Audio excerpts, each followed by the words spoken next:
Le programme est vaste, cher maître. Du Baal Shem Tov au Rabbi. Comment? Du Baal Shem Tov au Rabbi. Alors effectivement, du Baal Shem Tov jusqu'à aujourd'hui. Oui, jusqu'à aujourd'hui. Excuse-moi.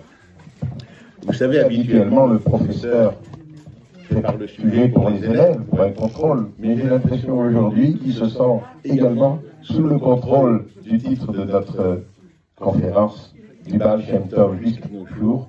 Et il a effectivement beaucoup de choses, il a tout dans la tête, il a tous les détails, et on lui demande de nous donner tout pour qu'on soit prêt à accueillir Mashiach. Merci, Rabbi. Bon, alors Shavuot Tov, et Chag Sameach, Yom Tov, et une bonne année, comme l'a dit Rav David, on se souhaite une bonne année dans l'étude de la Chassidoute, et surtout dans les bons comportements de la Chassidoute. Alors le sujet de ce soir, ça a l'air vaste. Effectivement, dans le titre, il y a écrit depuis le Baal Shem Tov, le premier maître de la Chassidoute, jusqu'à le jour, jusqu'à présent. Bah alors jusqu'à présent, c'est bien, aujourd'hui il y a environ 3000 Bate Chabad dans le monde entier. On va à Katmandou au Népal, en Bolivie, sur les rives de l'Amazone, en Thaïlande, dans des endroits complètement improbables, en Afrique noire. On trouve des Bate Chabad, des centres Lubavitch, des centres communautaires qui vous accueillent, vous donnent à manger cachère, site informatique, tout confort.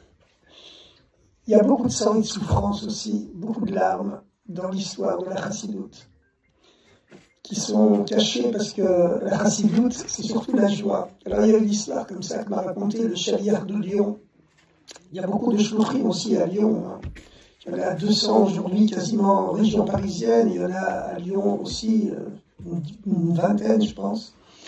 Mais le chaliard Rachi, qui était étudiant avec moi à la Yeshiva, à les années 70, m'a raconté que une époque, il avait rendez-vous avec le maire de Lyon, c'était à la fin des années 70, il avait rendez-vous avec le maire de Lyon pour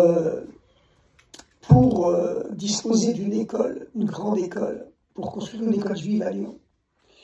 Et alors, le maire de Lyon lui a demandé, dites-moi, est-ce que Lubavitch fait partie des Rassidim?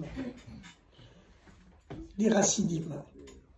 Alors, je ne sais pas s'il a dit Rassidim ou Hassidim, mais enfin, il a voulu dire Hassidim. Alors, Moulegorevitch, c'est le nom du shliach, il a eu peur de répondre oui, parce qu'il s'est dit peut-être qu'il a entendu que les Hassidim, ce sont des fanatiques, des terroristes, des gens dangereux. Il ne savait pas quoi répondre. Mais finalement, il n'a pas pu se retirer, il était obligé de dire la vérité. Il a dit oui, on fait partie des Hassidim. Alors le maire de Lyon a répondu « Ah, eh bien vous savez quoi? Je vais vous donner votre école. Parce que j'ai rencontré pas mal de juifs ashkénazes, surtout dans ma vie, et j'ai remarqué qu'ils font souvent la tête, ils ont souvent l'air tristes.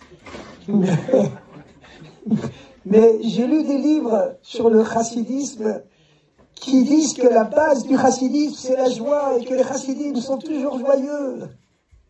Alors la joie, moi j'aime ça, je vous donne votre école. » Voilà, comme quoi la vérité, ça paye. Hein.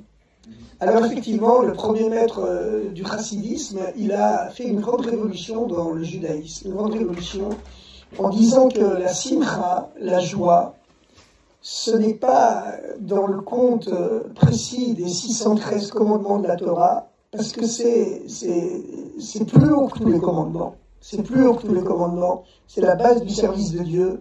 Quand on est de simcha, quand on est joyeux, on est mieux armé pour affronter son propre mauvais penchant.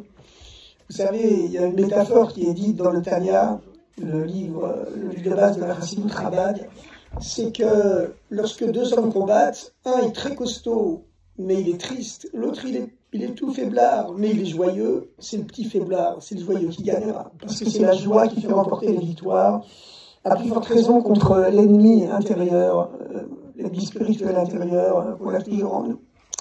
Alors l'histoire de la chassidoute, elle commence par le Rabbi Israël Baal Shem Tov. Rabbi Israël Baal Shem Tov, il est né en 1698. Donc ça fait combien de temps maintenant 1700, 1800, 1900, 2000, ça fait 226 ans, bravo. Et vous savez que c'était dans le calendrier juif, c'était l'année 5448. 5448. Et l'année 5448, donc encore 2 ans, on est en 5450. Et puis le Baal Shem Tov, il a pris de l'âge, il a atteint l'an 5500, il a dépassé l'âge, il a dépassé l'année 5500. Et puis, vous savez que l'année 5500, c'est une année charnière dans l'histoire de l'humanité. Parce que le monde tel qu'il est doit durer maximum 6000 ans. Ça ne veut pas dire qu'il faudra attendre 6000 ans pour que le Mashiach vienne, hein. On ne va pas encore attendre 200 ans. Mais le Mashiach, il va venir bien avant. Mais il y a 2 périodes dans les temps messianiques. Il y a une première période où on continue à vivre normalement, on continue à manger, à boire, à dormir, à travailler, à prendre des vacances. Et puis, voilà. Mais la seule différence, c'est que le Mashiach, il instaure la paix dans le monde. Donc il y a toute une évolution de l'humanité, il y a la paix dans le monde. Et puis, il ramène tous les Juifs du monde en Eretz Israël, il reconstruit le 3e temple. Mais on continue à vivre normalement. Puis il y a une deuxième période, ça c'est à partir de l'an 6000. Alors là, il y a la résurrection des morts, le monde entre vraiment dans une ère surnaturelle. Mais la première période du Mashiach, tout continue à vivre normalement. Le Mashiach il est voilé, il réussit à ramener les Juifs à la Torah, à nous ramener tous en Eretz Israël. Et il instaure la paix dans le monde, mais tout continue, on continue encore une fois à manger, dormir, travailler, etc. Et vous savez que le Shabbat, oui, on a un corps, bien sûr, on vit dans son corps normalement, et même après, hein, on vivra dans son corps. Au contraire, il y aura la résurrection des morts, donc on sera toujours dans notre corps. Voilà. Alors, vous savez que le Shabbat, c'est le rappel hebdomadaire de l'ère messianique. Le Shabbat, c'est le rappel hebdomadaire de l'ère messianique. Et à partir du midi du vendredi, il y a déjà un parfum, un reflet du Shabbat qui pénètre les maisons juives. À partir du vendredi midi, on n'a plus le droit de dire les prières des lamentations, les tachanoun. Et puis, c'est une coutume, écrite même dans le code de loi Shulchan Aruch, que juste avant Shabbat, il faut goûter une bouchée, un avant-goût de tous les plats qu'on mangera Shabbat. Juste une bouchée. De la même façon, dans le grand calendrier cosmique, à partir du midi du 6e millénaire, à partir de l'an 5500, c'est là que se déroule la vie du Baal Shem Tov, le premier maître du chassidisme, de la chassidoute. À partir de l'an 5500, on entre dans l'après-midi du vendredi de la veille du Shabbat éternel, le Mashiach. Donc à partir de l'an 5500, Dieu fait goûter à tous les Juifs du monde, de plus en plus, au fur et à mesure qu'on se rapproche de l'an 6000, Dieu fait goûter à partir de l'an 5500, le midi du 6e millénaire, Dieu fait goûter à tous les Juifs du monde un avant-goût des temps messianiques, une bouchée.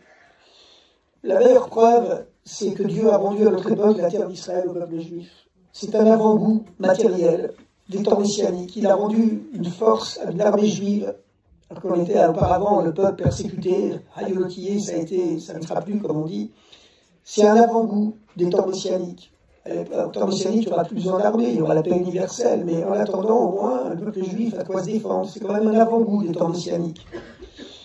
Et puis, surtout, il y a un avant-goût spirituel des temps messianiques. Qu'est-ce que c'est l'avant-goût spirituel des temps messianiques? Eh bien, c'est, vous savez que quand Mashiach viendra, il dévoilera un sens tellement profond dans la Torah qu'on aura l'impression que c'est une nouvelle Torah.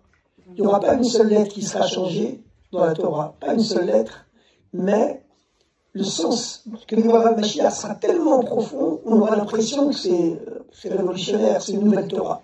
Comme il est écrit dans les prophètes, Torah Chadasha Meititetse, une nouvelle Torah sortira de moi. Eh bien, la Chassidoute, c'est un avant-goût également de cette Torah du Mashiach. Vous savez qu'il y a 3 niveaux basiques de compréhension de la Torah qui sont symbolisés par 3 sortes de liquides. Le premier niveau, c'est le sens simple de la Torah, il est symbolisé par l'eau. C'est le sens littéral. Il y a un niveau, bien sûr, beaucoup plus profond. C'est ce qu'on appelle le mystère, les secrets de la Torah, la Kabbale. Le mot Kabbale, il fait toujours peur. On se dit, ouais, les kabbalistes, c'est des gens qui connaissent des secrets, abracadabra, etc. Mais c'est symbolisé par le vin. Et d'ailleurs, la valeur numérique du mot vin, yaïn en hébreu, c'est le même chiffre, 70, que la valeur numérique, la gématria, du mot sod, qui veut dire le mystère. Le vin rentre, le secret sort. Dans tous les bons romans d'espionnage, le bon agent secret réussit à saouler son ennemi jusqu'à ce qu'il lui confie tous ses secrets les plus intimes. Bon, c'est le vin symbolise les secrets, la dimension secrète de la Torah. Mais la dimension secrète de la Torah, pendant toute l'histoire du judaïsme, jusqu'au dévoilement de la Chassidoute, elle était réservée uniquement à de très grands maîtres, qui se la transmettaient de génération en génération à certains disciples qu'ils estimaient dignes. Et le grand public, l'écrasante majorité du peuple juif, n'y avait pas accès. Et qu'est-ce qui s'est passé avec la révolution du chassidisme, de la Chassidoute? C'est que le premier maître de la Chassidoute, il a fait cette révolution. Il a décidé que puisqu'on est rentré dans l'après-midi du 6e millénaire, la veille du Shabbat éternel, la veille du 7e millénaire, le moment est venu de donner à tous les juifs du monde un avant-goût des temps messianiques, c'est-à-dire de dévoiler à tous les juifs du monde ces secrets de la Torah, un avant-goût, une bouchée de ces secrets de la Torah, de ce sens tellement profond de la Torah qu'on aura l'impression que c'est une nouvelle Torah. Cette Torah, ce sens profond que dévoilera le Mashiach. Et d'où est venue au Baal Shem Tov cette idée? C'est que le Baal Shem Tov, vous savez, il faisait partie de ces très grands maîtres spirituels qui avaient des pouvoirs surnaturels. Et il y a de très grands maîtres spirituels, bon, c'est pas nouveau dans le judaïsme, on en parle déjà dans le Talmud. Il avait cette possibilité de sortir de son corps et de son vivant, de s'élever dans les mondes supérieurs, les mondes spirituels qui nous relient à Dieu. Vous savez que le monde matériel dans lequel on vit n'est pas le seul monde qui existe. Entre nous et Dieu, il y a toute une chaîne de mondes spirituels qui s'enchaînent les uns les autres, et notre monde à nous, c'est le dernier de la chaîne. Il existe 4 mondes spirituels principaux qui correspondent aux 4 lettres du nom de Dieu.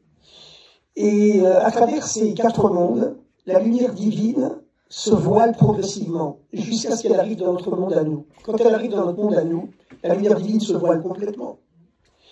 Et les très grands maîtres spirituels, ils ont le pouvoir de quitter leur enveloppe corporelle et de s'élever dans les mondes spirituels et de revenir après dans ce monde.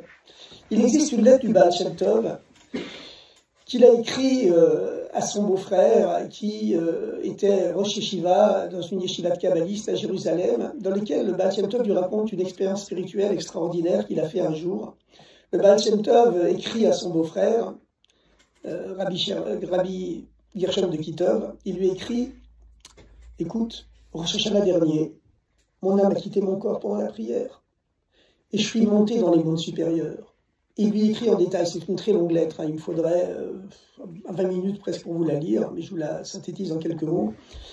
Le Baal Shem Tov écrit avec force détail, il lui écrit « J'ai vu des milliers d'âmes qui venaient à ma rencontre dans une joie indescriptible, une joie que je n'aurais jamais pu imaginer de ma vie qu'une telle joie soit possible.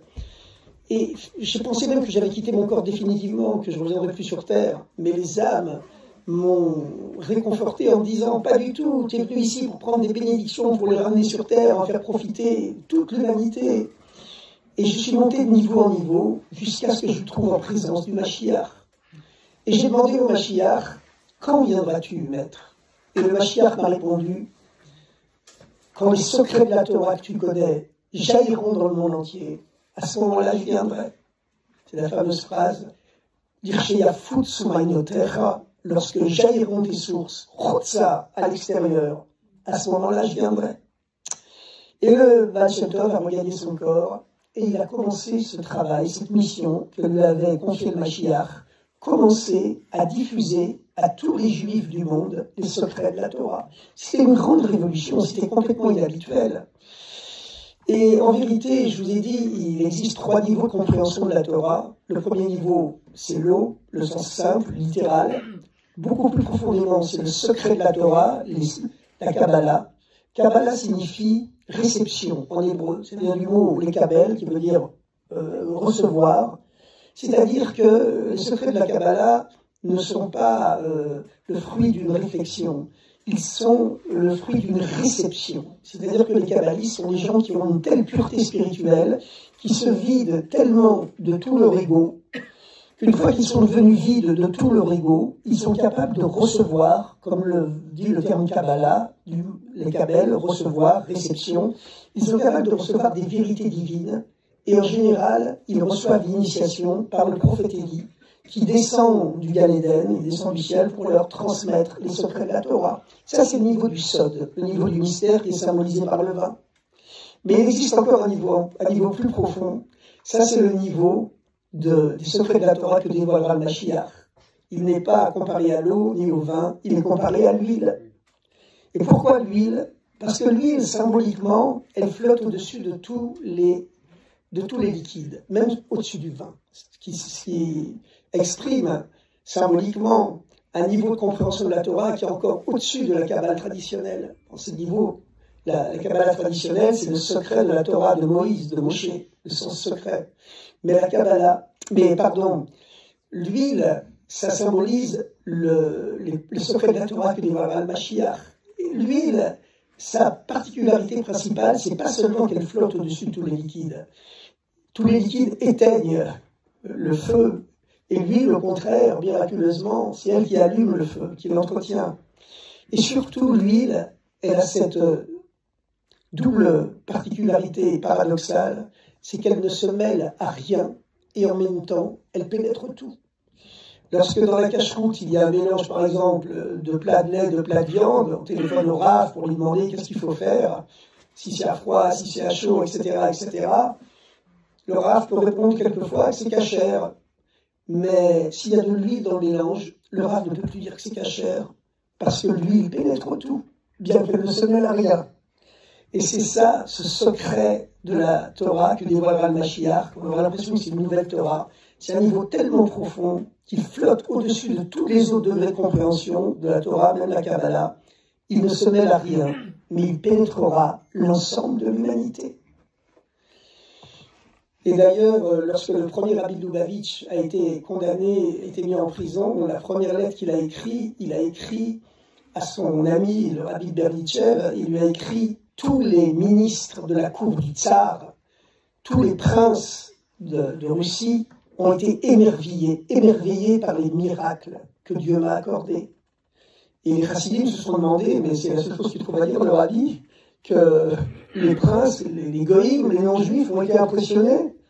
Et la réponse est que oui, parce que la chassidoute, justement, cette huile qui ne se mêle à rien, elle doit tout pénétrer. L'ensemble de l'humanité, pas seulement les juifs, mais l'ensemble de l'histoire, l'ensemble de l'économie mondiale, l'ensemble de la politique, l'ensemble des découvertes scientifiques. L'huile pénètre tout. L'huile du Mashiach, elle pénètre tout. Et la chassidoute, le dévoilement de la chassidoute par le Baal Shem Tov, c'est un avant-goût de cette huile de la Torah, de ces secrets de la Torah que dévoilera le Mashiach.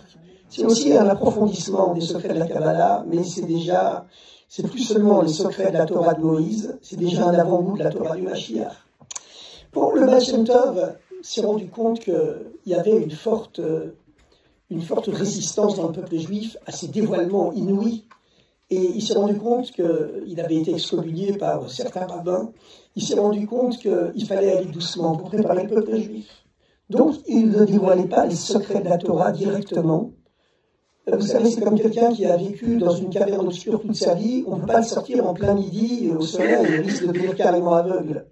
Donc, il fallait préparer le peuple juif petit à petit. Et qu'est-ce qu'il faisait? Il envoyait ses chassidim sur les places des marchés, les jours de grande affluence. Et les chassidim se faisaient remarquer en faisant des calipettes, en jonglant avec des patates, des oignons. Et lorsqu'il y avait des gens qui s'étaient réunis autour d'eux, il racontait ces petites anecdotes, ces paraboles, ces allégories, ces petites histoires dans lesquelles il y avait caché les secrets de la Torah. Et les gens ne comprenaient pas directement les secrets de la Torah, mais ils ressentaient que derrière ces paraboles, ces allégories, ces contes, il y avait quelque chose de plus profond qui apparaissait. Et c'est ainsi que le Baal Shem Tov préparait le monde à la venue du Mashiach. Le Baal Shem Tov a quitté ce monde et il a eu un disciple qui l'a encore dépassé, qui a pris 2 fois sa force spirituelle.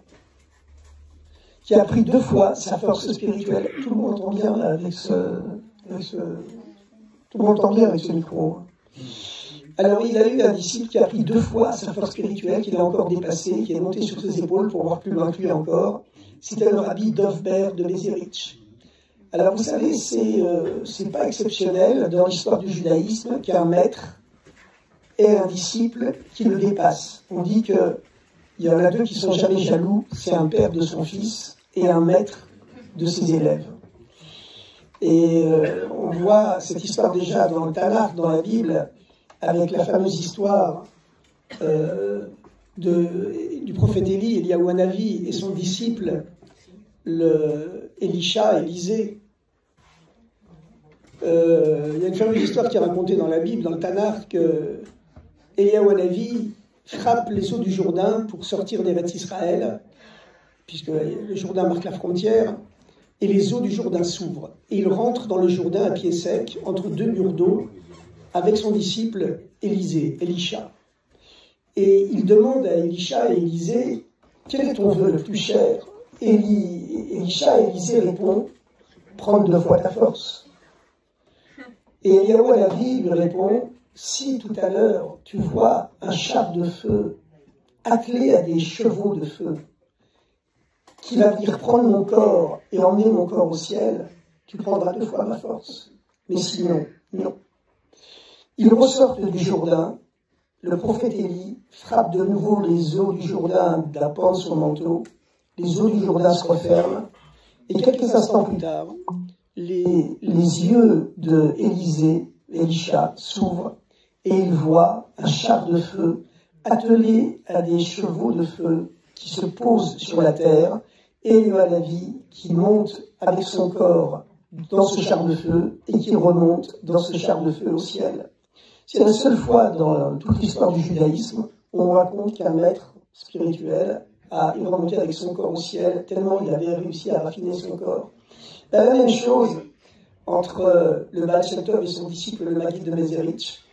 On dit aussi que c'est la raison pour laquelle le prophète Élie avait ressuscité 1 fois un mort et son disciple Élisha ressuscita 2 fois un mort. De la même façon, on dit que le Maggid de Mezerich a pris 2 fois la force du Baal Shem Tov. Il a eu 2 fois plus d'élèves que le Baal Shem Tov, qui en avait eu 60 principaux. Lui, il en a eu 120 dans sa yeshiva. Bon, la quantité n'est pas toujours une preuve de grandeur spirituelle. Chez certains maîtres, quelquefois elle l'est, comme le dit le proverbe, la quantité ajoute à la qualité. Eh bien, le Maggid de Mezerich, lui, il a une qualité, alors il était complètement différent du Baal Shem Tov. Le Baal Shem Tov, tous les samedis soirs, il prenait son carrosse et il partait avec ses disciples, les Chassidim. Et il y avait un cocher qui n'était pas juif, qui s'appelait Ivan. Et ce cocher, au bout de quelques kilomètres, il s'endormait. Et le carrosse du Baal Shem Tov quittait la route et il s'engageait dans des chemins improbables. Il passait des rivières, des torrents, des précipices, escaladait les collines, les montagnes. Et il arrivait dans des endroits où le Baal Shem Tov devait exécuter une mission. Et le cocher dormait toujours et les chevaux ramenaient la mission exécutée. Le Baal Shem Tov et ses disciples dans la ville de Medzibotch où il était. Le Baal Shem Tov était un être complètement spirituel, complètement surnaturel. Il voyageait tout le temps pour diffuser partout la Torah. Il est comparable en cela à Abraham, qui est le père du peuple juif. Comme lui, il est devenu le père du chassidisme. Son deuxième maître, il était le Maggid de Mezerich. Lui, il ne bougeait pas, ne voyageait pas. Il restait dans sa ville, il attendait que les gens viennent le voir. Il était comparable à Yitzhak. qui avait reçu l'interdiction de Dieu de quitter la terre d'Israël. Et de la même façon que Yitzhak, on l'appelle le creuseur de puits, parce qu'il passait son temps à creuser des puits. Et en vérité, il y a quelque chose de beaucoup plus profond, c'est que dans la dialectique Abraham-Yitzhak, Abraham voyageait partout pour verser sur le monde l'eau qui symbolise la connaissance de Dieu. Mais Yitzhak, lui, il savait que l'eau est déjà au fond de chaque être humain. Il faut creuser comme on creuse un puits. Et l'eau, elle remonte directement, du bas vers le haut. Abraham, c'était l'eau, Yitzhak, c'est le feu qui remonte du bas vers le haut. Et qu'il n'a plus besoin de voyager parce qu'il sait que l'eau, elle est déjà présente en chacun. Il suffit de creuser, d'enlever la poussière, la terre, le sable, le roc qui recouvre les eaux de vérité que chacun a en soi. Et quand on creuse bien, l'eau monte, comme l'eau d'un puits. Et le rabbi utilise souvent cette métaphore en disant quelquefois il y a des juifs qui sont même anti-religieux, c'est très dur de parler avec eux, mais il faut savoir que l'eau pure, elle est aussi en eux. Il suffit de creuser, et l'eau montera. À la troisième génération est venu le premier rabbi de Lubavitch. Bon, ça ne s'appelait pas encore Lubavitch. C'était Rabbi Shneur Zalman. Bon, c'était un disciple du Maguide de Mézeritch. Il n'avait pas connu personnellement le Baal Shem Tov. Le Rabbi Shneur Zalman, c'était une âme nouvelle. C'était une âme nouvelle. Qu'est-ce que ça veut dire que c'était une âme nouvelle?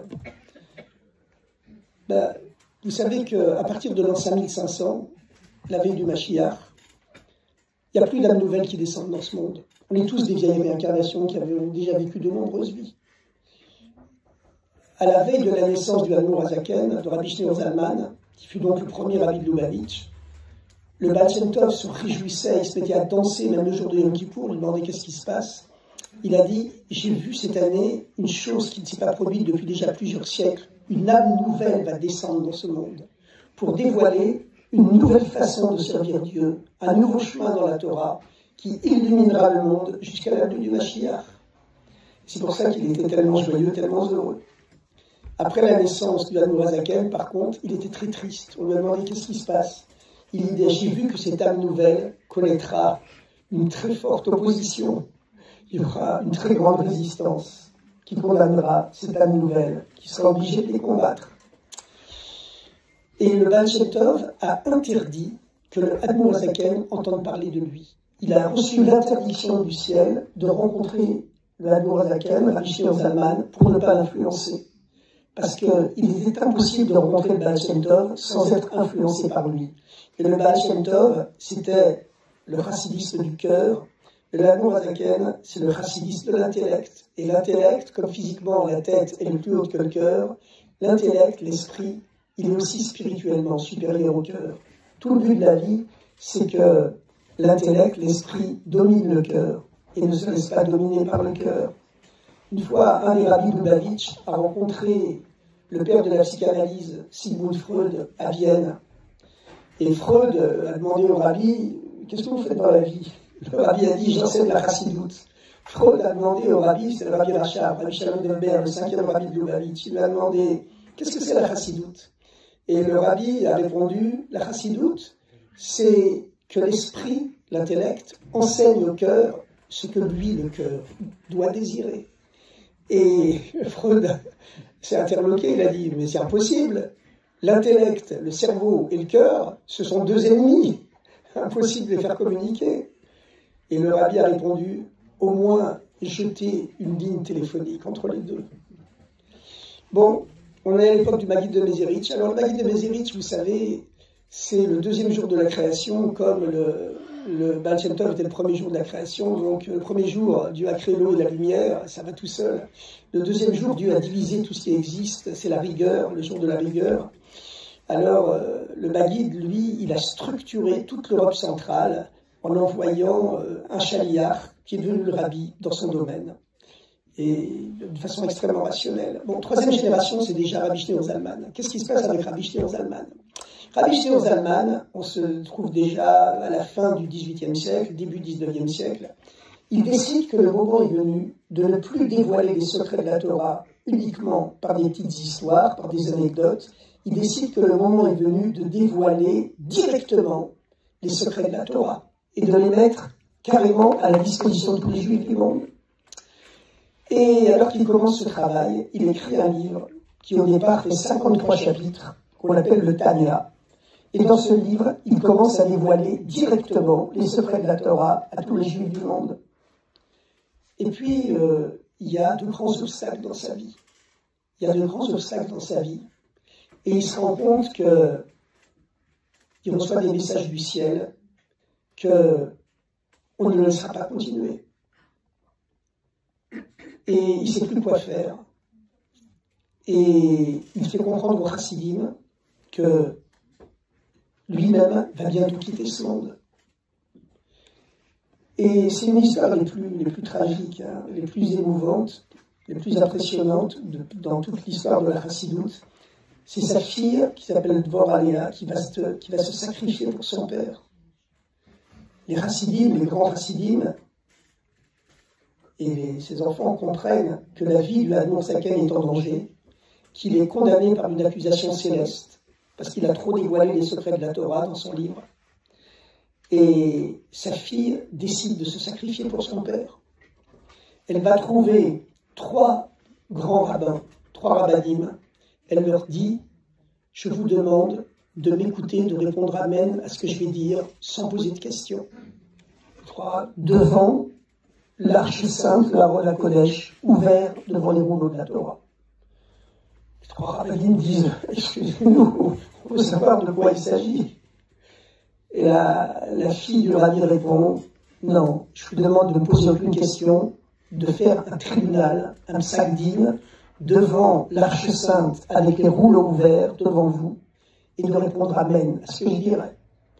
Les 3 rabbinim répondent, écoutez, on va se concerter d'abord. Et ils se concertent toute la nuit. Et finalement, ils arrivent à la conclusion que la fille du rabbi, elle est beaucoup plus proche d'eux que son père. Elle connaît beaucoup mieux tout ce qui se passe dans la relation entre Dieu et son père. Et finalement, ils s'acceptent. Et au matin, après toute une nuit de discussion, au dernier moment, il y en a un qui a essayé de se défiler, et puis les autres ont quand même réussi à le convaincre. Ils disent à Dvorah Léa qu'ils sont d'accord. Ça se passe à la veille de Rosh Hashanah. Et la fille du rabbi ouvre l'arche sainte, et devant les rouleaux de la Torah, elle dit, je décide de donner ma vie à la place de la vie de mon père, que je parte de ce monde et que lui reste dans ce monde pour dévoiler les secrets de la Torah, les secrets de la Chassidoute qui sont comparés à l'huile. Et les 3 sont obligés et ils répondent amen. Et quelques jours plus tard, c'est Rosh Hashanah. Et alors que chaque année, le rabbi bénit chacun de ses enfants en disant la fameuse phrase, les Shana Tova, Tikatev et Tichatem, pour une bonne année, que tu sois écrit, que tu sois signé, quand il arrive devant sa fille Dvorah Léa, ses mots s'étranglent dans sa bouche, et il dit, les Shana Tova, Ti, il n'arrive plus à prononcer les mots. Et Dvorah Léa l'interrompt en lui disant, ne dis rien, père, ne dis rien. Et la nuit, elle tombe malade, et 2 jours après, le jour de Tzom Gedalia, le lendemain de Rosh Hashanah, elle quitte ce monde, en laissant un orphelin qui deviendra le 3e rabbi de Lubavitch et qui sera éduqué par son grand-père, le Admor Zaken. Mais malgré le sacrifice de sa fille, le décret céleste n'était pas enlevé, parce que le dévoilement des secrets de la Torah, c'était quelque chose de cette huile de la Torah qui est déjà à l'avant-goût des temps messianiques. C'était une révolution tellement radicale qu'il y avait une très forte opposition spirituelle dans les mondes supérieurs. Si bien que, quelques années plus tard, le carrosse noir des condamnés à mort, en Russie tsariste de l'époque, c'était en 1798, s'arrête dans la ville de Liadi, où habitait l'Admor Zaken, et les soldats descendent et font savoir que Rabbi Shimon Zalman est accusé de crimes de lèse-majesté, de rébellion contre l'État, et qu'il va être emmené en prison. Alors chez les Chassidim, c'est l'affolement.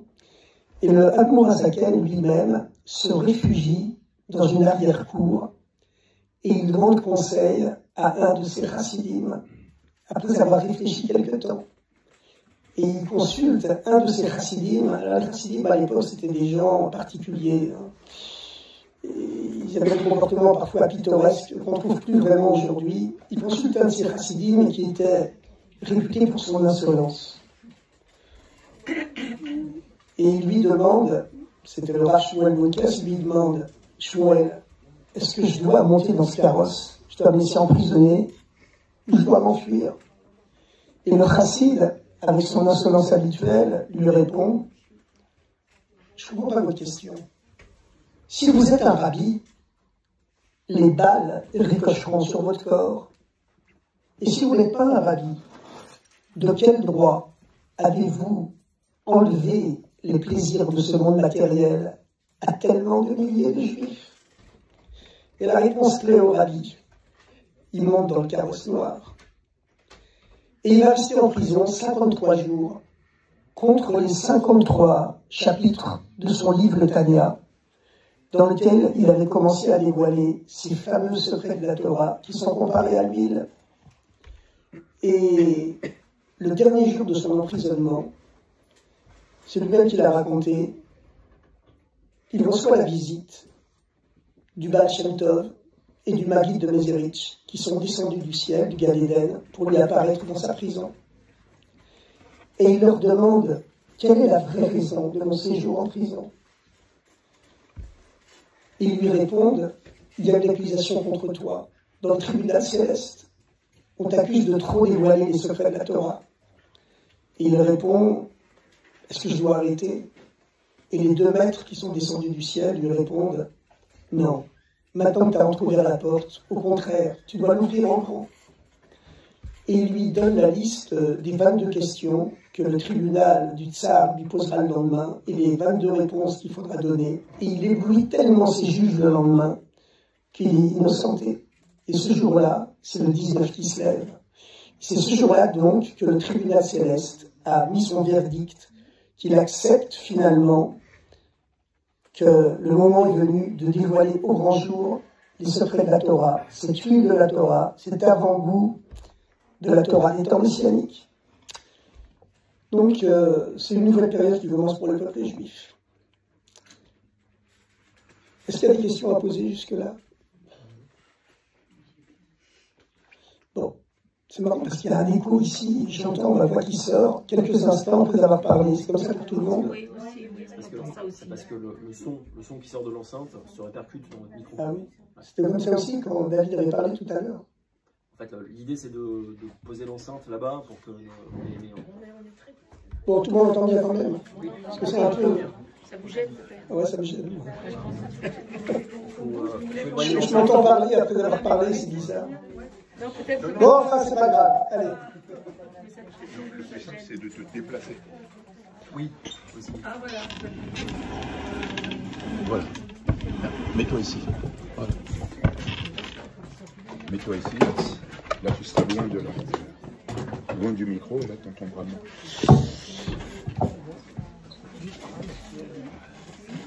J'essaye. Il y a eu en tout 7 rabbis de Lubavitch. Ces 7 rabbis de Lubavitch correspondent aux 7 jours par lesquels Dieu a créé le monde. Alors vous savez que lorsque le Admor Azaken était en prison, quand il est comparu devant ses juges, ils l'ont interrogé sur des concepts de la Kabbale qu'il expliquait dans ses livres. Parce que quand Dieu a créé le monde en 7 jours, ça signifie que il y a 7 différentes manifestations de Dieu qui sont apparues. C'est ce qu'on appelle dans le langage de la Kabbalah les sphirotes. Pourquoi sphirotes? Parce que la sphère n'a ni haut ni bas, parce qu'elle symbolise l'infini. Le premier jour, c'est la sphira de la bonté divine qui s'est dévoilée. Et c'est pour ça que le premier jour, la sphira de la bonté divine a créé des choses qui lui ressemblent, c'est-à-dire l'eau et la lumière. Le deuxième jour, au contraire, c'est la sphira de la rigueur, de la sévérité qui s'est dévoilée. Et c'est pour ça qu'elle a dissocié, elle a divisé tout ce qui existe. Selon la terminologie biblique, Elle a séparé les eaux d'en haut, c'est-à-dire les plaisirs spirituels, puisque l'eau symbolise le plaisir. Elle a séparé les eaux d'en haut des eaux d'en bas, c'est-à-dire les plaisirs matériels. Elle a dissocié la spiritualité de la matérialité, alors qu'au départ, tout était uni. Le troisième jour, donc le premier jour, c'est la bonté, le deuxième jour, c'est la rigueur. D'ailleurs, vous remarquez que dans les 7 jours de la création, chaque jour est ponctué d'un verset de la Torah qui dit « Dieu vit que ce qu'il avait fait était bien ». Sauf le deuxième jour, quand s'est dévoilée la rigueur divine. Parce que lorsque la rigueur divine se dévoile, même Dieu lui-même ne dit pas que ce qu'il a fait c'est bien. Même si c'était indispensable pour la création du monde. Tous les conflits qu'il y a dans le monde encore aujourd'hui viennent de cette rigueur du deuxième jour. Le troisième jour s'est dévoilé une nouvelle sphira, une nouvelle manifestation de Dieu. En très bon français, on dit une épiphanie. Une troisième manifestation de Dieu qu'on appelle Tiferet Rachamim, la miséricorde divine. La miséricorde, elle est plus haute, pas seulement que la rigueur du deuxième jour, mais elle est même plus haut que la bonté, que l'amour pur du premier jour qui avait enfanté l'eau et la lumière. Comme elle est plus haute que les deux, elle peut réconcilier les deux. Elle ne donne tort à personne, mais elle les inclut dans une lumière plus haute. Et elle penche quand même du côté de la bonté. Et ainsi de suite, ce triptyque, bonté, sévérité, miséricorde, se répercute ensuite dans 3 sphirotes plus bas, qu'on appelle dans la Kabbalah Netzach, la victoire, qui crée les étoiles, les planètes, le 4e jour de la création. Hod, la majesté, qui est également l'humilité, le Yesod, le fondement. Et toutes ces sphirotes correspondent aussi à des organes du corps humain.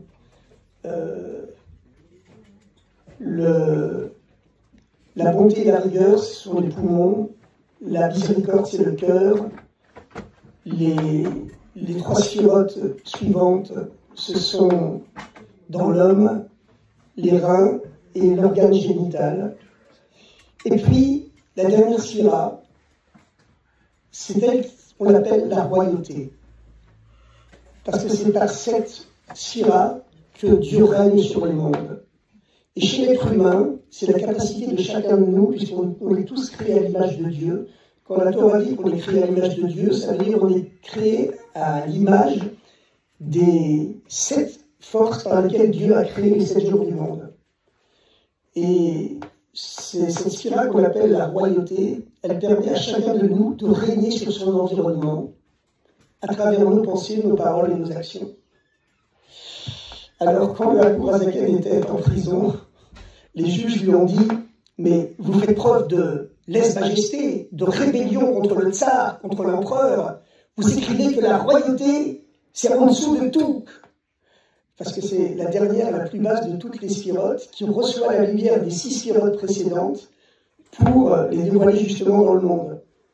Alors l'Admorazaken a dû leur expliquer métaphysiquement, kabbalistiquement, tout l'ordre des sphirotes, et quelle était, en quoi consistait la royauté, qui chez l'être humain, c'est effectivement la dernière étape de tout le processus psychologique, après l'intellect, après les sentiments, vient finalement la pensée, la parole et l'action qui nous permet de communiquer et de régner sur notre environnement. C'est en ce sens que la dernière spirale est appelée Malchut, la royauté, et comme c'est la dernière de tout le processus, elle est en dessous de tout, parce qu'elle reçoit la lumière de toutes les spirales précédentes.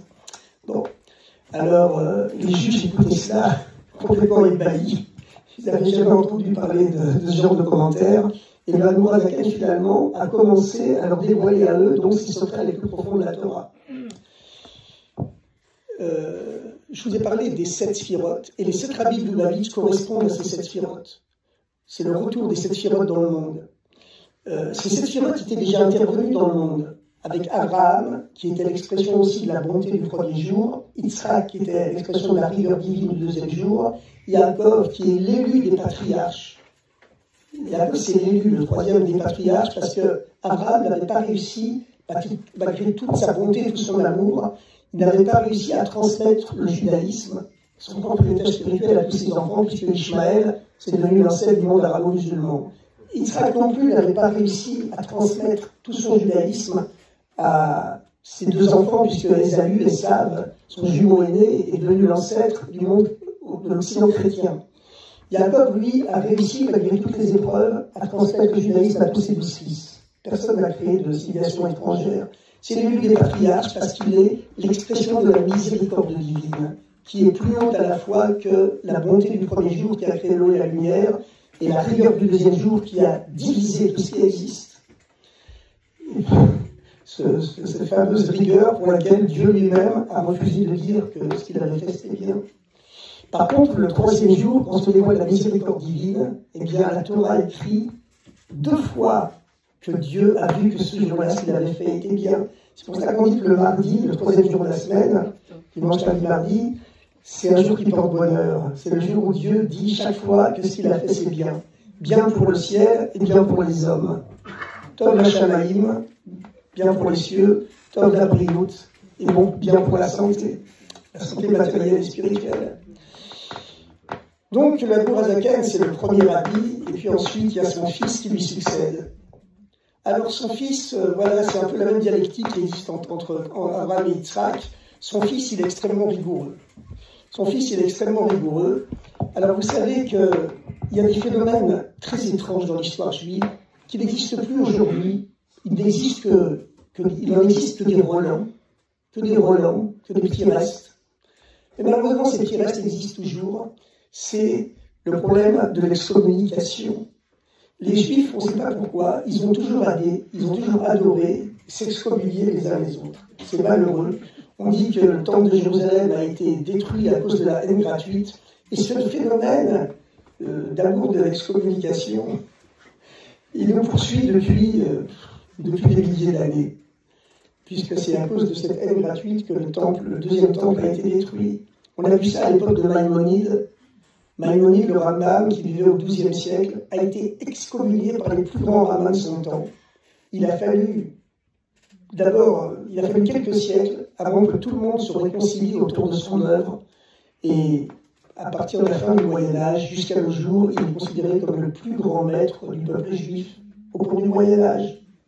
Au point que sur sa tombe aujourd'hui, depuis déjà un millier d'années, il est écrit à Tibériade sur sa tombe: mais Moshe a Moshe le calme que Moshe. De Moïse à Moïse, il n'a pas eu comme Moïse. C'est-à-dire comme Moïse Maïmonide, Moshe ben Maïmon. Aujourd'hui, personne vient dire à personne de contester cet épitaphe sur sa tombe. Mais à l'époque, il avait été excommunié, on avait brûlé son livre. Les plus grands rabbins, pas tous, mais une grande partie d'entre eux. Il est arrivé la même chose au Admour Hazaken avec le Tanya. Il a été excommunié, lui et tous ses disciples, tous les chassidim, par le plus grand rav de l'époque en Europe, qui était le Gaon de Vilna. Le Gaon de Vilna qui est révéré aujourd'hui encore comme un des plus grands maîtres de l'histoire du judaïsme contemporain. Mais quand même, c'est lui qui a signé l'excommunication du Rabbi Shneur Zalman. Et Rabbi Shneur Zalman, avec ses chassidim, a tenté d'aller rencontrer le Gaon de Vilna dans sa capitale, à Vilna.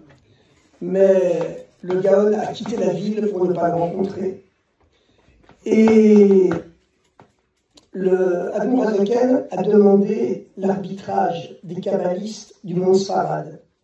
Mais le Gaon de Vilna a encore refusé. Et la deuxième génération, donc, après que l'Admour Hazaken a quitté ce monde, eh bien, son fils lui a succédé. Et il y avait eu une plaisanterie dans un mariage. Le fils du rabbi, qui devait plus tard lui succéder, avait interpellé son père en disant à son père: je suis mieux que toi. Le fils avait interpellé son père en disant: je suis mieux que toi, parce que mon père est un rabbi. Le père du rabbi Shneur Zalman n'était pas un rabbi. Et le rabbi lui a répondu: je suis mieux que toi, parce que mon fils sera rabbi. Et effectivement, le fils du rabbi, Rabbi Weber, a succédé au Admour Hazaken. Mais quand est venue la troisième génération, que le fils du rabbi, Rabbi Weber, qui exprimait donc la rigueur divine du deuxième jour, a quitté ce monde. Aucun de ses fils n'a accepté de devenir rabbi, parce qu'ils se souvenaient de cette plaisanterie de leur grand-père, qui disait « Je suis mieux que toi, parce que mon fils sera rabbi ». Son fils est devenu rabbi, mais les petits-fils ont tous refusé de l'être. Et c'est son petit-fils, le fils de l'orphelin de Dvorah Léa, qui avait sacrifié sa vie pour son père, qui est devenu le troisième rabbi de Lubavitch. Bon, à l'époque, en Russie, vous savez, la vie était dure pour les Juifs. Il y avait des persécutions terribles. Les Juifs étaient sans arrêt déportés des campagnes, on les obligeait à vivre dans les villes.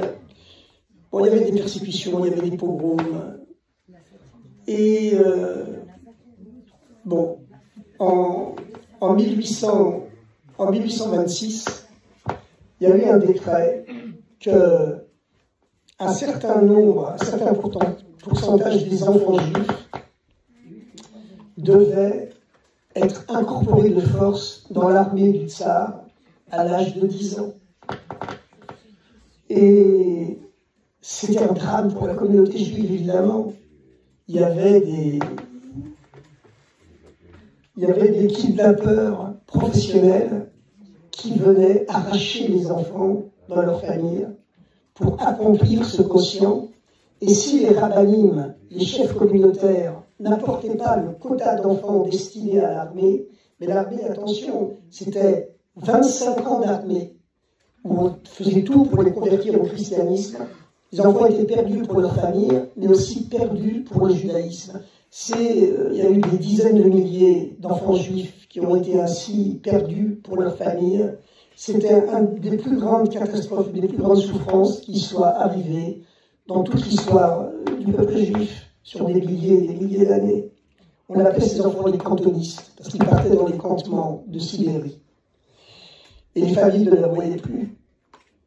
Et le deuxième rabbi de Lubavitch, Rabbi Dovber, alors qu'il faisait un voyage, a été interpellé une soir dans la chambre où il habitait, par la fenêtre, par une femme qui a crié « Rabbi, ils ont pris mon fils !» Et le cri de cette femme a tellement touché le deuxième rabbi, Rabbi Dovber, qu'il est tombé malade. Et quelques semaines après, il est mort. Il a quitté ce monde.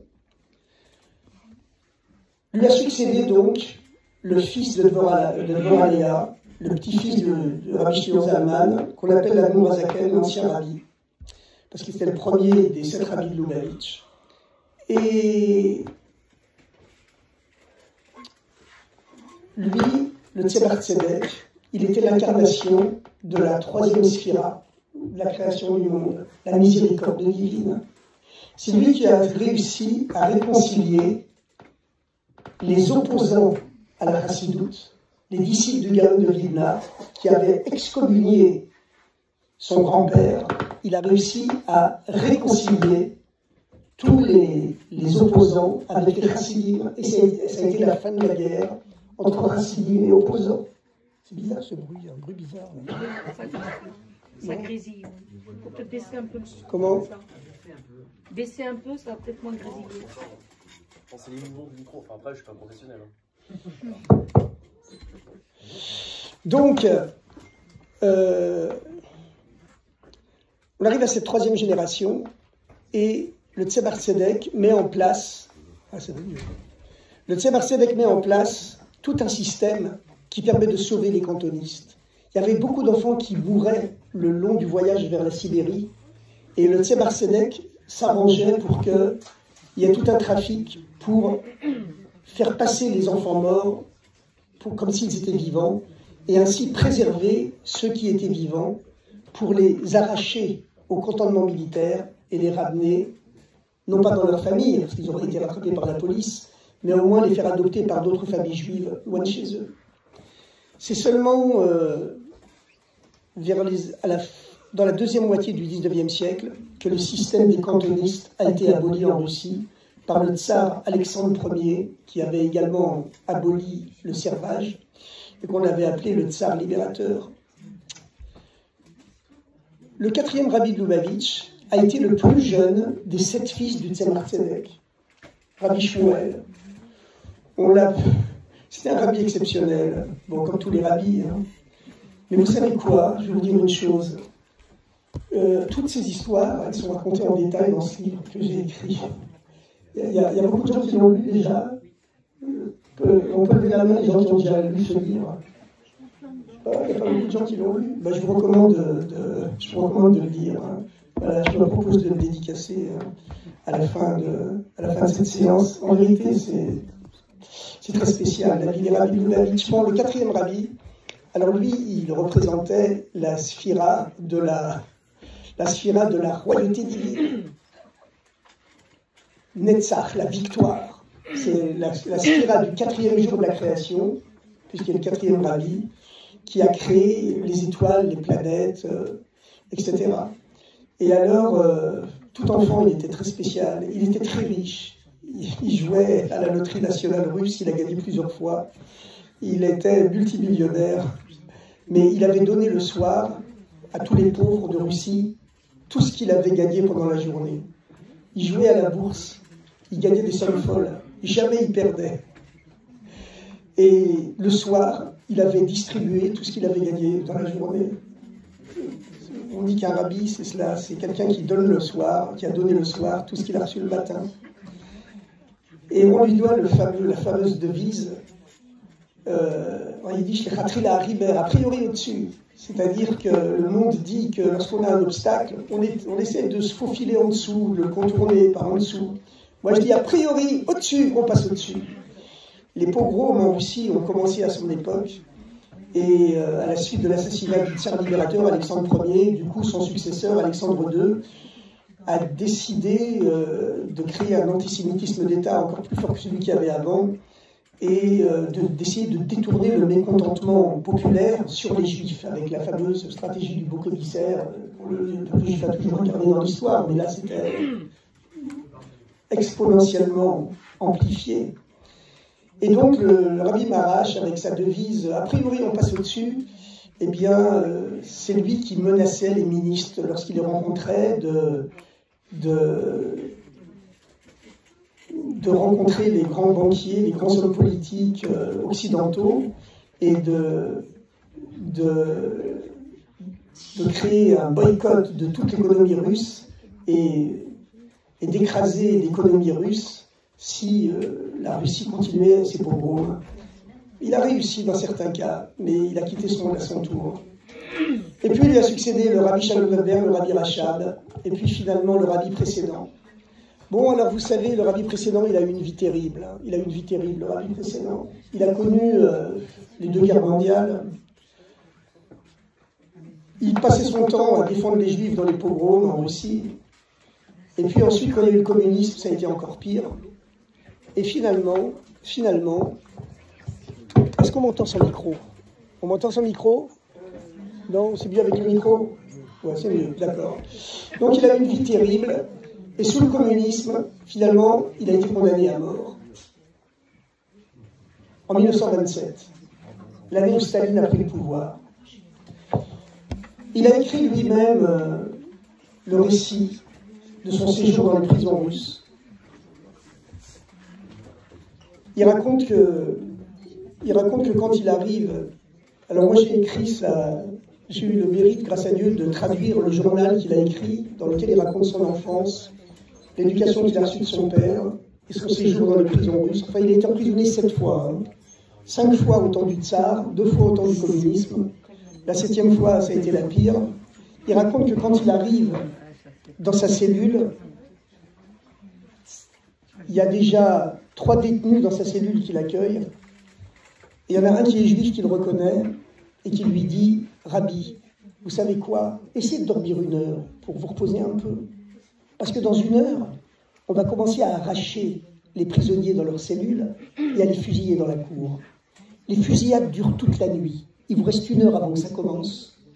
Essayez de dormir pendant 7 heures parce qu'ensuite, toute la nuit, les fusillades et les hurlements des suppliciés vous empêcheront de dormir jusqu'au matin. » Et il vit comme ça dans cet enfer. Il raconte lui-même que lorsque vient le soir, qu'on entend les pas des soldats dans les couloirs, que les portes s'ouvrent, qu'on arrache les détenus pour les amener à l'exécution, et que les pas s'approchent de sa cellule, il dit nos cheveux se hérissent sur la tête. On n'arrive plus à contrôler notre terreur, au point que lorsque les policiers nous donnent des ordres, on n'est plus capable de comprendre les ordres qu'ils nous donnent.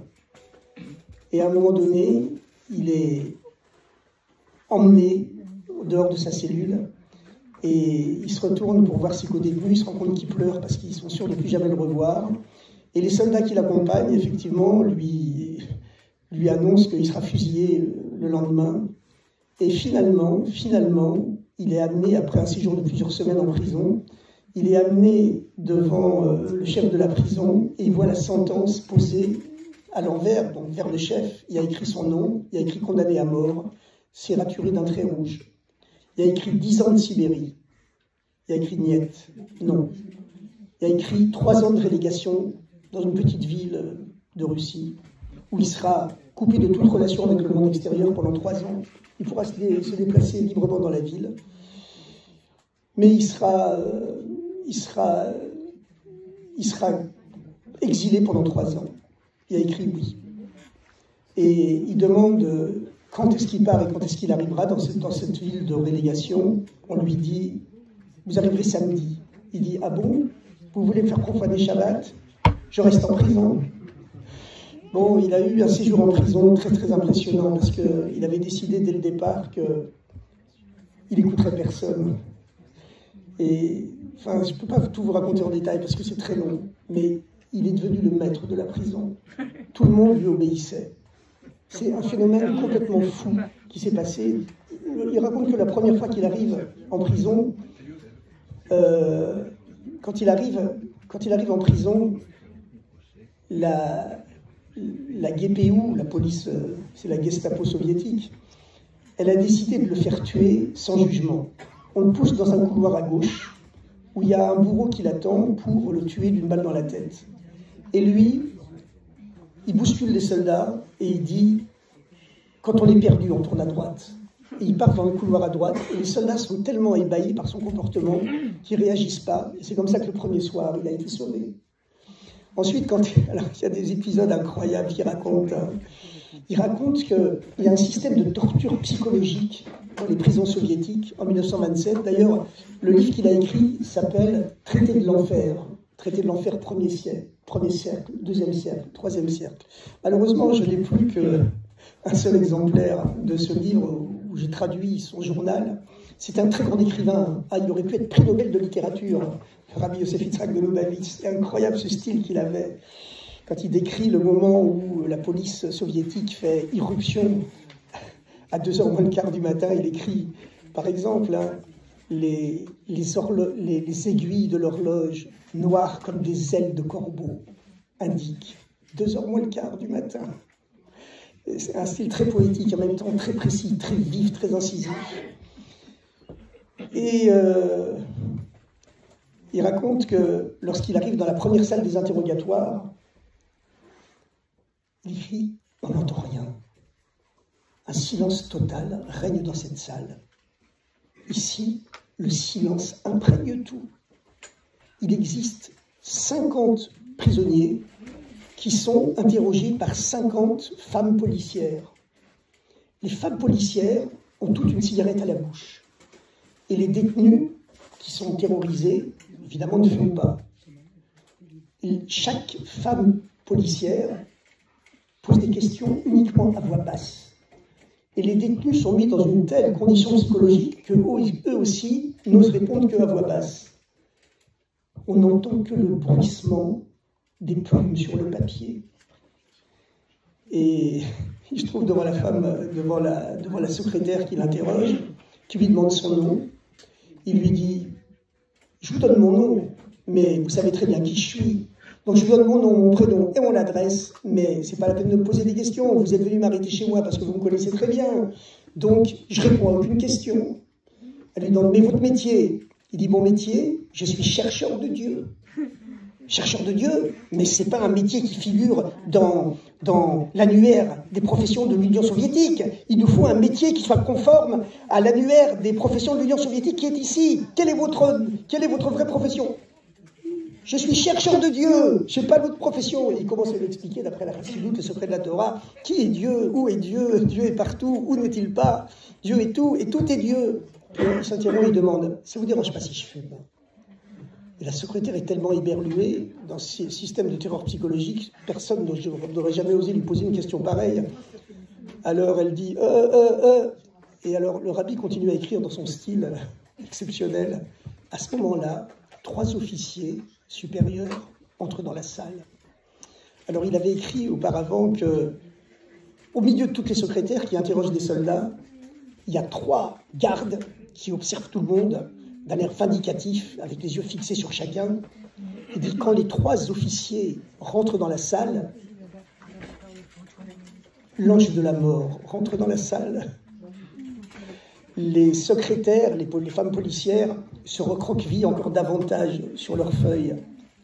Et les yeux des 3 gardes, qui terrifiaient tout le monde, se mettent à rouler dans leurs orbites, comme la baguette d'un chef d'orchestre qui serait devenu enragé. Ils cherchent quelqu'un des yeux, ces 3 officiers, et quand leur regard se pose sur moi, je vois qu'ils ont trouvé. Mais ça leur est difficile de descendre à mon niveau, de venir vers moi devant tout le monde. Mais comme mes réponses avec la secrétaire créaient un petit brouhaha, ils en profitent pour s'approcher. Et il y en a un qui demande, que se passe-t-il ici? Alors la secrétaire répond, ce citoyen refuse de répondre aux questions et il refuse de donner un métier qui corresponde à l'annuaire et il demande s'il peut fumer.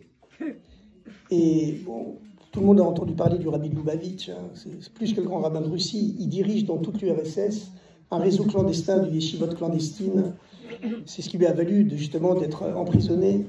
Parce que la plupart des grands rabbins avaient quitté l'URSS tant qu'il était encore possible de fuir. Et lui avait décidé de rester, c'est le seul qui soit resté.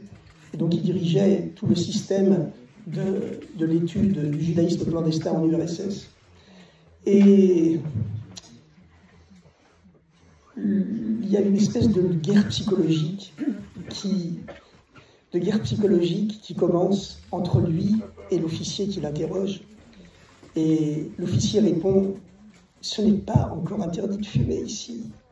Ici, vous pouvez fumer. Et puis pour narguer un peu le rabbi, il lui lance, vous voulez du feu?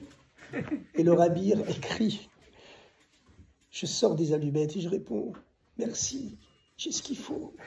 Et il dit, j'allume ma cigarette. Et il écrit cette phrase curieuse, ces allumettes et cette cigarette sont des réceptacles naturels pour un salut divin qui vient d'un niveau complètement surnaturel. Parce qu'en vérité, si le 6e rabbi de Lubavitch est mis en prison, et s'il a été condamné à mort, c'est qu'il a été lui aussi victime, comme le premier rabbi, Rabbi Shlomo Zalman, il a été victime lui aussi d'un décret dans le tribunal céleste. Quel décret? C'est que lui, le 6e rabbi, veut aussi donner à tous les juifs du monde un avant-goût des temps messianiques. Mais plus seulement un avant-goût spirituel, le dévoilement des secrets de la Torah, comme le premier rabbi, un siècle auparavant. Lui, il veut donner un avant-goût matériel des temps messianiques à tous les juifs du monde. C'est-à-dire prouver à tous les juifs du monde, vous savez qu'à chaque génération, il y a un rabbi qui est l'âme universelle, il possède toutes les âmes du peuple juif en lui. Il veut prouver à toutes ces âmes qu'il a en lui que l'époque où un juif se soumet à un goy, c'est une époque terminée. Et que dorénavant, tous les juifs du monde pourront avoir accès à cet avant-goût, plus seulement spirituel, mais physique, matériel des temps messianiques, où plus jamais un goy ne pourra dominer un juif. Mais c'est lui qui doit montrer l'exemple, c'est lui qui doit réaliser ça. S'il réalise ça, il arrive à montrer qu'il est le chef de la prison, que c'est lui qui commande, que personne ne peut le dominer. À ce moment-là, il communiquera cette force à toutes les âmes qui vivent en lui. Et c'est comme ça qu'il s'est conduit tout le long de son séjour en prison.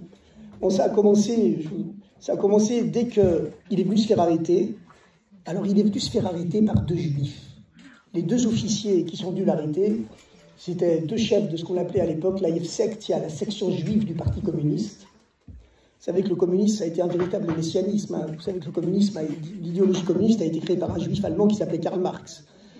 Le grand-père de Karl Marx était rabbin, ses parents s'étaient déjà convertis au christianisme. Bon, lui c'était le type du juif antisémite.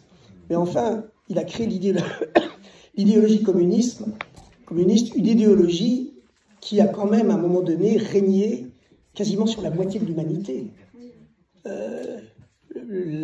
L'URSS, les démocraties populaires d'Europe centrale, la Chine, l'Indochine, le Vietnam, le Cambodge, le Laos, Cuba, etc. Le tiers de l'humanité ont vécu sous cette idéologie communiste. Et dans des pays comme la France, toute l'intelligentsia quasiment était communiste. Voilà, le plus grand philosophe du second XXe siècle en France, Jean-Paul Sartre, eh bien, il disait « les anticommunistes sont des chiens ». Dans les milieux universitaires, personne ne pouvait dire du mal du communisme. Pourtant, il y avait déjà des témoins des crimes de Staline, des crimes du communisme. Le communisme a fait 100 millions de morts, 2 fois plus que la Deuxième Guerre mondiale, qui a fait 50 millions de morts. Mais les hommes ont tellement besoin de rêves, tellement besoin de messianisme, que ça a été comme ça. Et d'ailleurs, son texte, le texte du rabbi qu'il a écrit et qu'il a publié 1 an après avoir échappé à la mort, eh bien, c'était un des premiers textes qui sont sortis en Occident, qui décrivent le système concentrationnaire soviétique avec cette déshumanisation totale des prisonniers qui ne devaient plus que des numéros. Et les nazis, plus tard, ont reproduit tout le système concentrationnaire soviétique, et c'est ce qui leur a servi de modèle pour faire leur propre camp de concentration. Bon, les Russes avaient quelques années d'avance. Alors donc il raconte que quand il est arrêté, tout au début de son arrestation, ce sont 2 officiers juifs qui viennent l'arrêter. 2 officiers juifs. Un est un petit-fils de Chassidim Lubavitch, un est un fils de Chassidim Lubavitch. Et il y en a un qui veut se moquer de lui, qui lui dit « Mon grand-père portait la valise de votre grand-père. Aujourd'hui aussi, les Chassidim restent des Chassidim. Aujourd'hui aussi, je porterai votre valise. » Et le rabbi lui répond « Ton grand-père avait l'honneur de porter la valise du mien, mais toi, je ne te permettrai pas de toucher ma valise. » Et il lui arrache la valise des mains. Pourquoi il fait ça? Qu'est-ce que ça va le gêner qu'un jeune homme de 25 ans porte sa valise?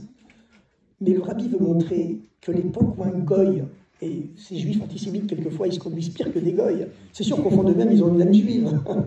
Mais justement, ce sont les âmes les plus hautes qui descendent au plus bas. Il veut montrer que personne ne peut dominer un juif. C'est un juif qui se bat pour le judaïsme. C'est une époque terminée. C'est pour ça que, quelques heures plus tard, quand il arrive en prison, on veut le pousser à gauche dans le couloir noir. Il répond non. Quand on est perdu, on tourne à droite, il tourne à droite. Et c'est pour ça qu'il se montre indomptable pendant tout son séjour en prison. On lui dit, tu tournes à gauche, il tourne à droite, tu tournes à droite, il tourne à gauche. Quand il arrive dans sa cellule, on lui dit, ici, il faut travailler. Hein. Il refuse de lever le petit doigt. Et finalement, il exerce un tel ascendant psychologique sur ses co-détenus que ce sont eux qui font tout le travail avec lui, tout le travail pour lui. Et comme il le dit, j'échange les quelques centimes que j'ai contre du papier à cigarette. Et il écrit des commentaires de Chassidoute sur le papier à cigarette. Et comme il a du temps libre en prison, puisqu'il ne travaille pas, il se met à chanter. Et il y a une espèce d'ascendant psychologique qui tombe sur tous les gardiens.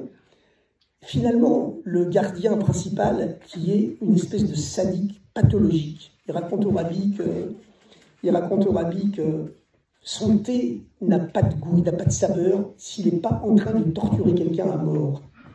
Et il lui compte par le détail tous les sévices sadiques qu'il exerce sur tous les détenus.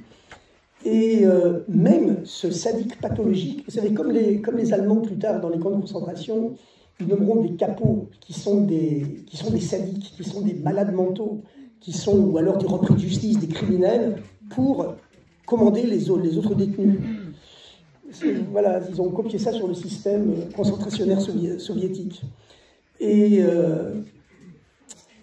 donc, finalement, il commence à faire sa prière du soir, et il y a ce Pétia, qui s'appelle Pétia, ce capot sadique pathologique, il lui aboie derrière le trou du Judas, il lui aboie « Couchez, c'est l'heure de dormir !»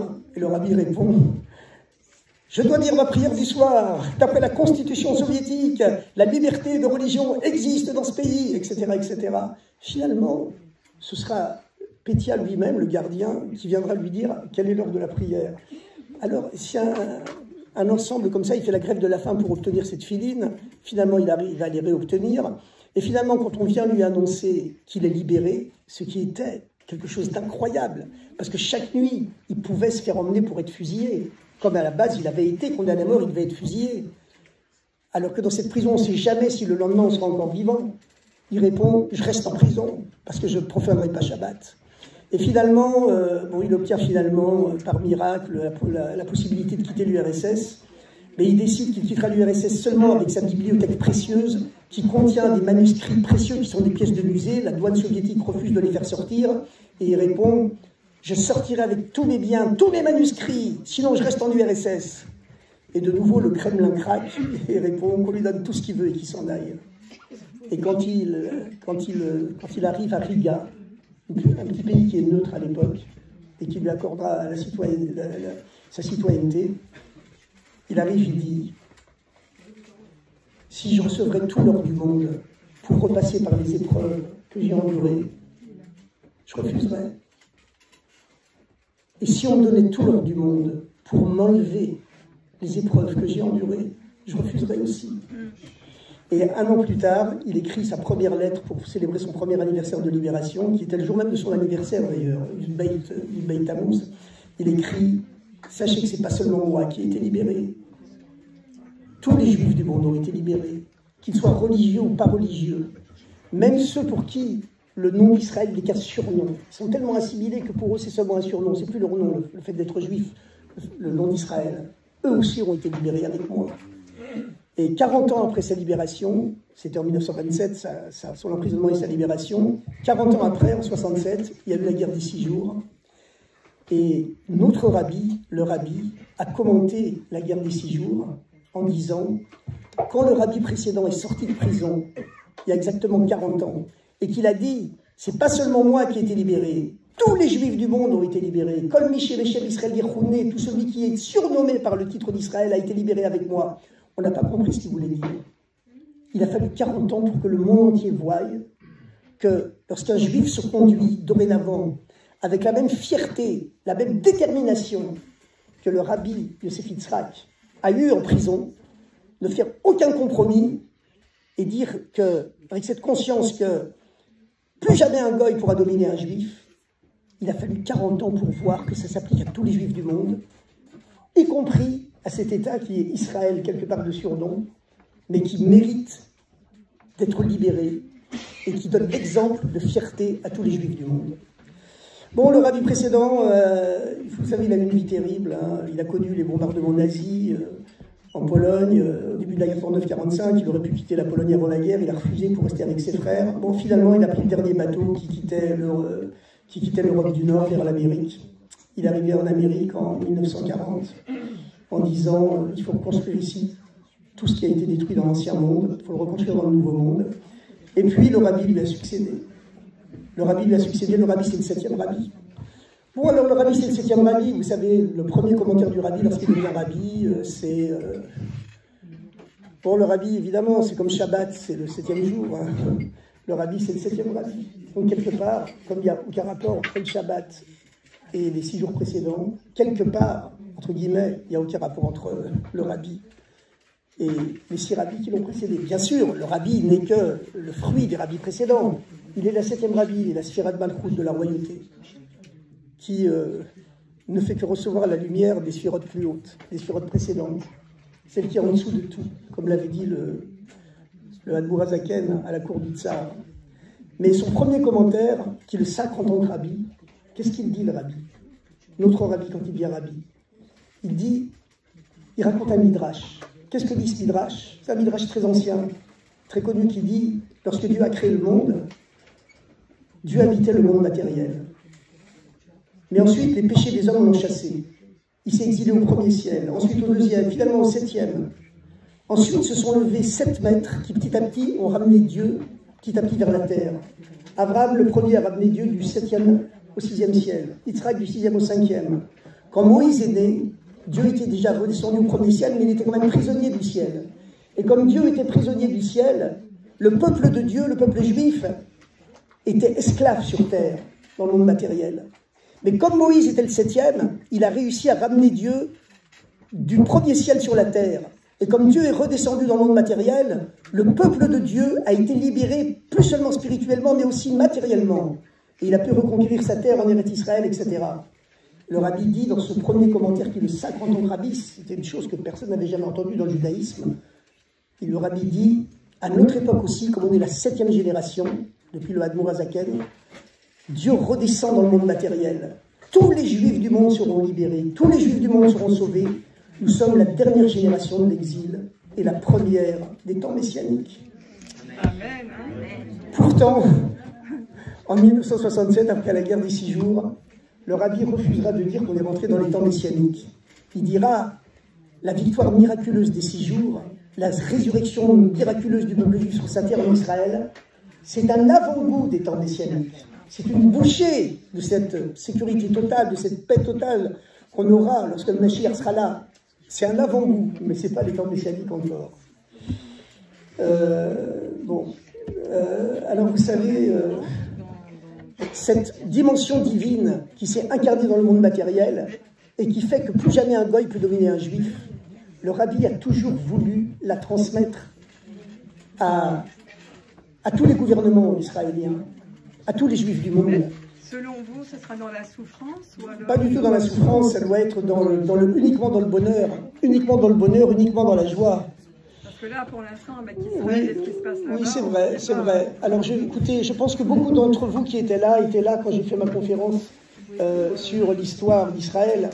Je vais vous la résumer très rapidement. Vous savez, en 1967, quand il y a eu la guerre des 6 jours, le rabbi a évidemment salué l'exploit des soldats, des officiers israéliens, mais il a dit aussi que c'était un miracle, qu'on devait reconnaître que c'était un miracle. Et il a considéré que le fait qu'Israël a reconquis la Judée-Samarie, la bande de Gaza, etc., le Golan, ce sont des cadeaux de Dieu, qui sont des avant-goûts des temps messianiques. Et que la seule façon d'avoir la paix, puisque la paix c'est bien sûr le but de toute l'histoire juive, la seule façon d'avoir la paix avec les Arabes, avec nos voisins, c'est de garder ces cadeaux que Dieu nous a donnés. Ah, trop tard. Et quand il a appris que le gouvernement israélien voulait absolument rendre les territoires contre des traités de paix, le rabbi a été désespéré. Et finalement, on s'est rendu compte au fil de l'histoire, vous savez que, comme je l'ai raconté la dernière fois, beaucoup de gens étaient là, mais il y en avait qui n'étaient pas là. Parce que je trouve qu'il y a plus de gens maintenant que lors de la dernière conférence. Alors, vous savez, le rabbi était en relation, notre rabbi, à partir du moment où la présence de Dieu est descendue sur la terre, tout a changé pour le peuple juif. On ne réfléchit pas à ça, mais vous savez quoi? Au début, quand le rabbi dit qu'on est la 7e génération, comme à l'époque de Moïse, et encore plus qu'à l'époque de Moïse, parce qu'il y a déjà une vision messianique maintenant qui n'existait pas encore au temps de Moïse, qui est descendu dans le monde matériel et qui permet que plus jamais les juifs du monde soient libérés. Quand le rabbi dit ça, c'est en 1951, il y a 3 millions de juifs qui sont prisonniers dans l'enfer soviétique, où c'est interdit sous peine de mort de faire tout acte de judaïsme. Il y a encore des centaines de milliers de juifs qui sont dans le monde arabo-musulman, qui ne savent pas s'ils ne vont pas être expulsés, tués du jour au lendemain. Et finalement, ça va prendre quelques dizaines d'années, encore 40 ans, et finalement, tous les juifs du monde seront sauvés. Parce que qu'est-ce qu'on voit aujourd'hui? Pour la première fois depuis 2000 ans, tous les juifs du monde sont libres de pratiquer le judaïsme complètement librement. Ça ne s'est pas produit depuis 2000 ans. Et ça, c'est dû au fait que Dieu, effectivement, est redescendu dans le monde matériel. Et le rabbi a toujours prévenu les gouvernements d'Israël qu'avec cette nouvelle force divine qui est redescendue dans le monde matériel, on n'avait plus à craindre l'opinion publique mondiale. On n'avait même pas besoin de craindre les Américains. Dieu nous bénit directement parce qu'on est déjà à la veille des temps messianiques et que Dieu est redescendu dans le monde matériel. Et effectivement, les Juifs de Russie ont été libérés de façon complètement miraculeuse. C'est le miracle de l'histoire. Et puis, bon, comme je l'ai raconté la dernière fois, vous savez, les prédictions du Rabbi pour les guerres d'Israël, elles se sont toujours réalisées de façon incroyable. Bon, je me souviens, j'en ai parlé la dernière fois, je vais juste le synthétiser rapidement. Mais après la guerre des 6 jours, quand le gouvernement israélien a construit tout le long du canal de Suez une ligne de fortification qu'il jugeait imprenable, qui s'appelait la ligne Bar-Lev, qui était un ensemble de blocos, de fils barbelés, de sacs de sable, de champs de mines, tout le long du canal de Suez, qui devait être imprenable, que les Égyptiens ne pourraient jamais prendre. Le Rabbi a envoyé des lettres, des télégrammes, des coups de téléphone au chef des services secrets de l'armée qu'il connaissait personnellement, qui était venu le rencontrer plusieurs fois, le général Aaron Yariv, Arik Sharon, qui était justement le commandant du front sud de cette ligne qu'on appelait la ligne Bar-Lev, du nom du chef d'état-major israélien de l'époque, Chaim Bar-Lev. Le Rabbi a dit, mais la ligne Bar-Lev, vous êtes en train, vous l'état-major d'Israël, de commettre une tragique erreur, la même erreur que les Français avaient construite dans les années 30, avec leur ligne Maginot, leur ligne de fortification statique immobile qui était imprenable face aux Allemands, mais que les Allemands ont contourné en quelques jours. Et le Rabbi insistait, et quand il a vu que ses lettres personnelles, chef du gouvernement israélien, ne servaient à rien, il s'est mis à crier publiquement dans les Farbringen. Évidemment, il parlait en yiddish dans les Farbringen, mais il criait. Moi, à l'époque, je ne comprenais pas encore le yiddish, j'étais à l'Yeshiva de Brunois, et j'entendais dans le jargon, je ne comprenais rien, mais j'entendais des mots qui étaient familiers, j'entendais, comme j'avais fait des études d'histoire, j'entendais Maginot, Maginot, Bar-Lev, Bar-Lev. Et je me faisais traduire par les autres étudiants qui parlaient yiddish, et qui me disaient, le Rabbi est en train d'expliquer, de crier que le gouvernement israélien est en train de commettre actuellement la même erreur tragique que les Français avaient construite avec leur ligne de fortification imprenable face aux Allemands. Les Allemands l'ont pris en quelques jours. Et le Rabbi crie que la ligne Bar-Lev ne tiendra même pas quelques heures. Et c'est ce qui s'est passé malheureusement. Le premier jour de la guerre de Kippour, le gouvernement israélien n'avait pas voulu écouter le Rabbi. Et la ligne Bar-Lev a été écrasée en quelques heures. Et il s'est fallu d'un vrai miracle pour que Israël soit sauvé. Moshe Dayan, qui était ministre de la Défense à l'époque, face au déferlement des armées syriennes au nord et de l'armée égyptienne au sud, qui a écrasé la ligne Bar-Lev en quelques heures, comme l'avait dit malheureusement le Rabbi, et qui s'est avancé de 20 km en quelques heures dans le Sinaï, et puis qui brusquement s'est arrêté comme ça. Le Rabbi a dit le miracle de la guerre de Kippour a été plus important que celui de la guerre des 6 jours. Parce que normalement, si les Syriens et les Égyptiens continuaient, ils arrivaient à Tel Aviv, que Dieu préserve, en quelques heures. Mais la terreur d'Israël est tombée sur eux. Et ils sont arrêtés sans aucune raison rationnelle, véritable. Et vous savez, auparavant, entre ces deux guerres, entre la guerre des 6 jours et l'écrasement de la ligne Bar-Lev, 6 ans plus tard, en 1973, il y avait eu l'épisode de la guerre d'usure. C'était les Égyptiens, guidés et équipés par les Soviétiques, qui bombardaient les Israéliens sur la rive opposée du canal de Suez. Dans la ligne Bar-Lev, les soldats dans les blocos de la ligne Bar-Lev étaient harcelés par des bombardements terribles, intensifs, qui ont fait des centaines de morts. Entre les deux guerres, 6 jours en 67 et Kippour en 73, cette guerre d'usure, comme on l'appelle en Israël, elle a duré 2 ans, 68-70. En août 70, il y a eu un cessez-le-feu.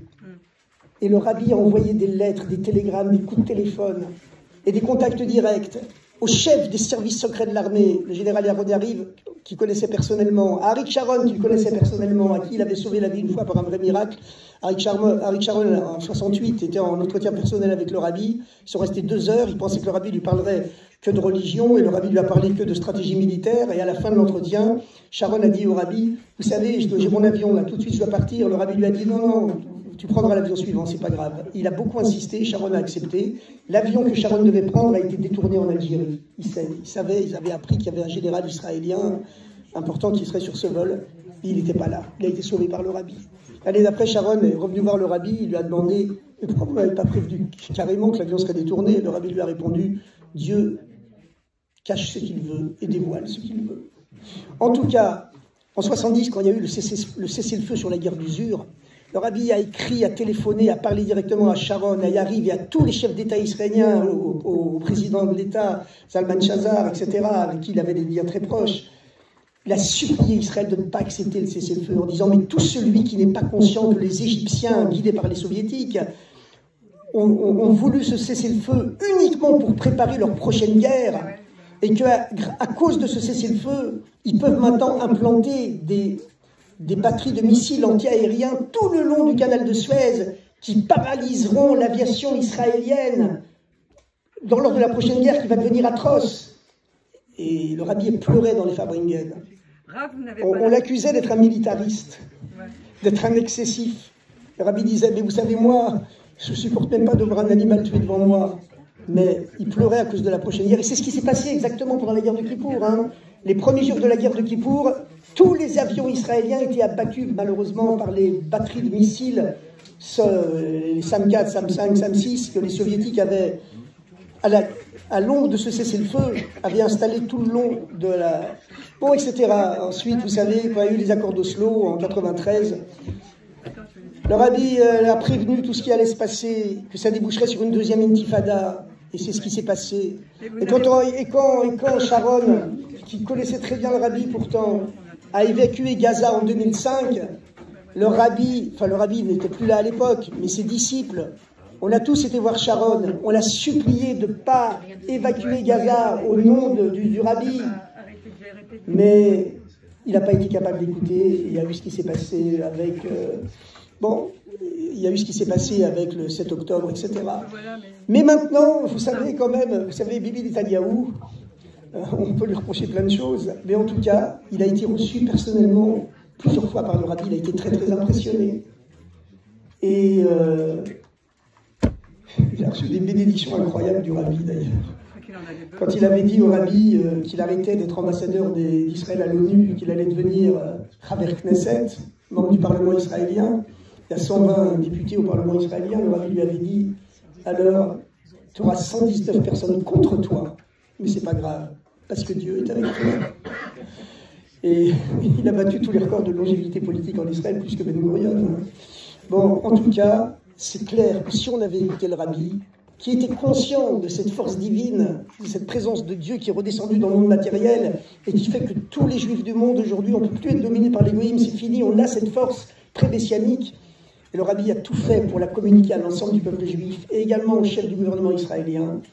Et petit à petit, cette prise de conscience, elle se fait, malgré tout. Vous savez, aujourd'hui, tous les Israéliens, pour l'écrasante majorité, ils sont quand même conscients qu'avoir rendu Gaza, ça avait été une tragique erreur. Ils sont conscients qu'avoir rendu le sud du Liban, ça avait été une tragique erreur. Ils sont conscients que rendre la Judée-Samarie aujourd'hui, c'est impossible. La majorité, l'écrasante majorité des Israéliens en est aujourd'hui conscients. Alors finalement, malheureusement, il a fallu ces souffrances, comme vous avez dit, pour le comprendre. Malheureusement. Et le rabbi voulait nous éviter toutes ces souffrances, et c'était possible.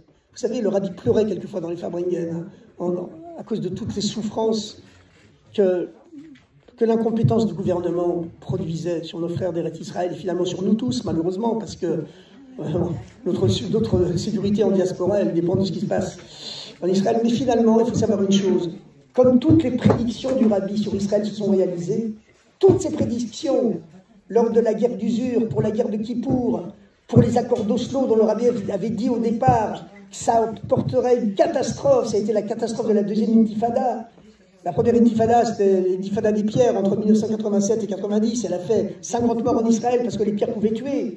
Mais la deuxième intifada, pendant tous les accords d'Oslo de 1993 à 2000, le gouvernement israélien avait donné à la police palestinienne des dizaines et des dizaines de milliers d'armes pour maintenir l'ordre.